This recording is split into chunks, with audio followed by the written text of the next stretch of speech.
It's time to pledge allegiance to the flag of Waystar Royco, baby. Let's get started. Ba-da-ba-ba-da-ba-ba. Hello everyone, welcome to Thumb Together. My name is Andrew Fantasia, and today we're going to be talking about Succession Season 3, Episode 6, What It Takes Together. As usual, if you enjoyed this video, please feel free to give it a thumbs up and give some love to that subscribe button as well. Basically, I'm asking you to help sway the vote to put me in the Oval Office of YouTube, so to speak. Does YouTube have an Oval Office? I'm sure it does, and I'm sure the algorithm you need to get in there is monstrous. Speaking of monstrous things and people, the Roys, and American politicians in general, because that is what's going on in What It Takes. Since last week, when the president told Roman over the phone that he was not going to be running again, all of a sudden the Roys are in a tizzy because, hey, this Republican president who has been kind of vouching for us for many years is now stepping out of office, and we want to make sure that our company can, as Logan puts it, keep their spoon in the soup. So it's off to Virginia and I believe the Republican National Convention to rub elbows with some of the worst in American politics and see whose favor they can curry for the most mutually beneficial presidential arrangement. And we end up getting a front row seat to the true, gross, unfortunate power behind America's throne. This isn't fiction, kids. The Roys are fiction. What they're doing here is not. I am positive, I have not been there because I don't have the bank account for it, but I am positive that for many, many, many decades, the presidency of the United States has been decided and swayed in rooms just like the one we saw last night, full of people just like the Roys, with agendas just like theirs. And if that depresses or frightens you, congratulations. You're a human being. I have this weird thing where I love seeing fictional characters eat. I love learning what fictional characters like to eat and what they don't like to eat. I don't know. Maybe it's because I'm Italian and food is kind of built into my DNA. Whatever the reason, I like it when this happens. And in this episode, we get not one, but two scenes where Tom meets up with somebody at a Denny's-esque all-night diner called Dee Dee's. First, it's with Greg. Second time, it's with Kendall. And both times, they are commenting on the quality of the food at this Dee Dee's place, and according to them, it is of poor quality. So much so that on his second trip, when Tom orders this large breakfast plate that sounds very detailed, Kendall hears this and seems to suddenly lose his appetite and just says, I'll watch him eat, I'm fine. And it got me to thinking. We see the Roys at a lot of parties, sure. We don't really ever see them eating all that much because that just doesn't happen a lot in TV and movies. But I found myself asking myself, what is their deal with diet in general? Because when Tom orders this big hearty Dee Dee's breakfast, to me, to a person with a very empty wallet, it sounds kind of good. There were hash browns in there, there were some waffles. I was like, this sounds like a glorious breakfast. This sounds like the kind of breakfast that I would order if I was spoiling myself. This is a treat. This is like a once-a-month treat. But the Roys and Greg and Tom and everybody are reacting to this food as if it is slop. And I get that that's part of the joke. So I'm really curious to find out what they consider a decent breakfast. Not an all-out extravagant breakfast, because for them, who knows, it's probably like the ovaries of an extinct whale or some shit like that. But what would they consider to be a decent, casual breakfast? Roy family, if you're watching this, and you definitely aren't, tell me what that is.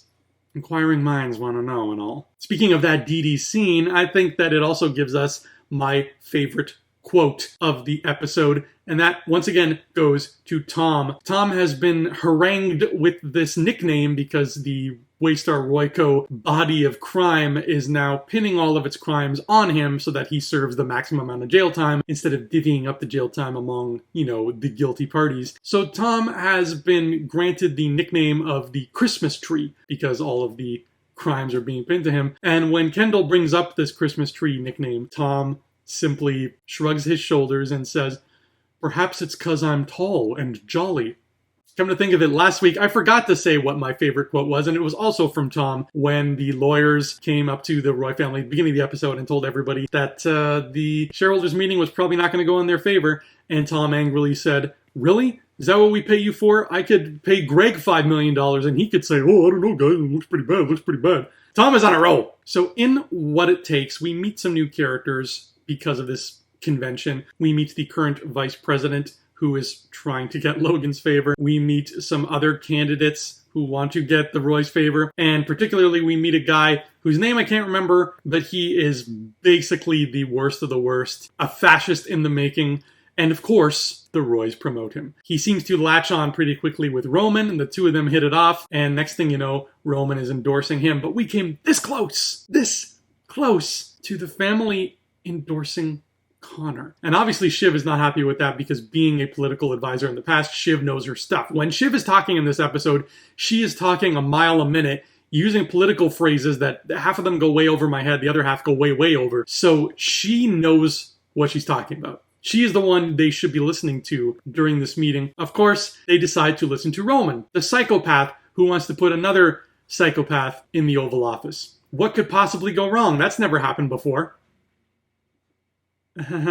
Personally, I was just really happy to see Stephen Root show up in this episode. I love that man. But as we see in his interactions with Connor and Willa, he is another lecherous old Republican who is going to get somebody into trouble. And that takes up the majority of the episode. But there was a smaller moment that I might even call a blink and you miss it moment here, because I blinked. Because when Kendall has his preliminary meeting and they're going over whatever it is they have to go over. I don't understand law. I'm sorry. But he walks out of that meeting not too thrilled with how it went, and he has a bit of an argument with his lawyer. And the next thing you know, he's walking back into his apartment, suite, whatever the hell that is, where his entourage is always just hanging out 24/7. And he tells Comfrey and the rest of the people that he fired that woman. He fired his lawyer, the best lawyer in New York, because, quote, she was a toxic person.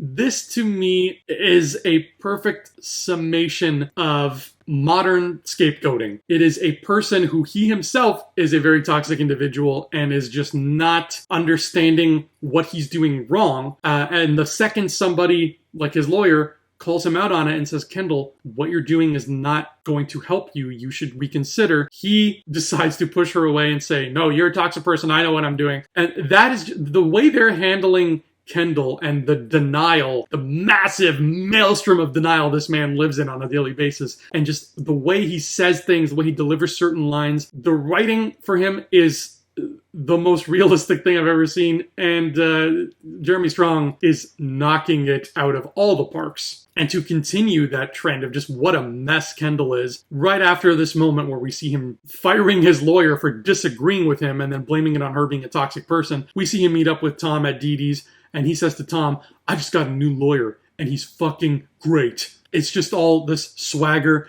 and bravado. It's like a little kid who threw away a toy that they didn't like anymore. And they're like, well, I got another toy, and it's bigger, and it has a more better rocket launcher. So, Tom was absolutely right to walk away from Kendall. Kendall is a dumpster fire, and I can't wait to see the culmination of that, even though I'm having so much fun watching him burn. That was What It Takes, a presidential chess game and a continuation of the massive avalanche of crap that is Kendall Roy this season. We're hurtling ever closer to the finale. We've got only 3 episodes left. So I'll see you next week to talk about it. Let me know in the comments what you thought of What It Takes. And until next time, my friends, adios.